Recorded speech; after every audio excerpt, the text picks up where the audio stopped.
Steven স্মিথের পর বাকি Australian হিসেবে ডেভিড ওয়ার্নারও ফিরে যাচ্ছেন নিজ দেশে। ওয়ার্নারও পড়েছেন ইনজুরিতে। কোনোয়ের ইনজুরির কারণে চলতি বিপিএলে সম্ভবত আর তার খেলা হচ্ছে না। যদিও জানানো হয়েছে ওয়ার্নার হয়তো ফিরে আসবেন, কিন্তু সে সম্ভাবনা খুবই কম। সিলেট সিক্সার্সকে বিপিএলের মাঝপথে রেখে ফিরতে হচ্ছে দলটির অধিনায়ককে।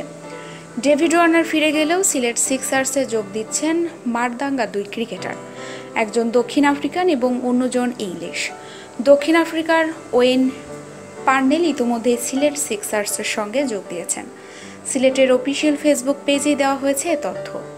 তবে ইংলিশ তারকা জেসন রয়ের সম্পর্কে এখনও আনুষ্ঠানিক কোনো ঘোষণা দেয়নি সিলেট। তারা না দিলেও রয়ের ইংলিশ কাউন্টি ক্লাব সারে তাদের ওয়েবসাইট এবং টুইটার পেজে জানিয়ে দিয়েছে জেসন রয় যাচ্ছেন সিলেট সিক্সার্সের হয়ে বাংলাদেশের বিপিএল খেলতে।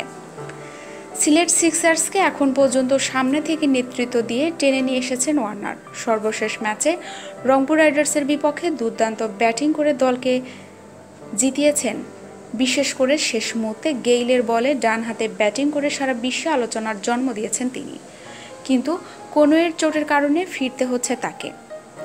ওয়ার্নারের ফিরে যাওয়ার খবর প্রকাশ হওয়ার পরই আলোচনার বিষয় সিলেটে ওয়ার্নারের স্থলাভিষিক্ত হচ্ছেন কে। অন্যদিকে স্যারের টুইট এবং তাদের ওয়েবসাইটে দেওয়া তথ্যের ভিত্তিতেই বলে দেওয়া হচ্ছে সিলেটে ওয়ার্নারের স্থলাভিষিক্ত হচ্ছেন top order batsman Jason Roy, সঙ্গে অলরাউন্ডার ওয়েন পার্নেল তো যুক্ত হচ্ছেনই।